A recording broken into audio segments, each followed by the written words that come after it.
I'm going to show you how to pay a bill that a tutor issues to you on TutorBees.net. I will walk you step by step through the process. First of all, you will click on the menu button.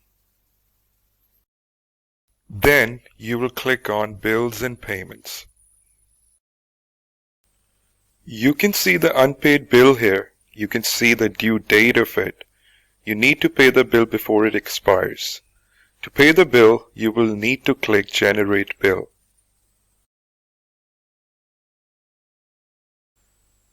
Now, you can see the invoice.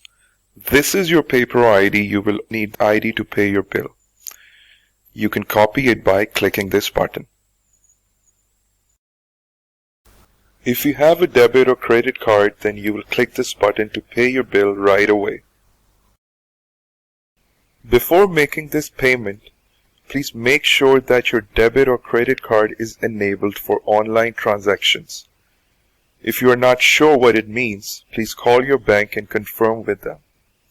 Secondly, if you are based outside of Pakistan, we recommend that you call your bank and inform them that you are going to make an online payment to Pakistan.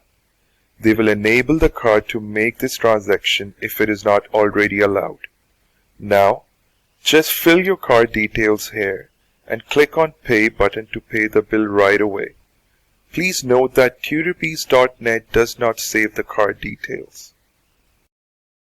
Feel free to contact us at admin@TutorBees.net for any query or suggestion.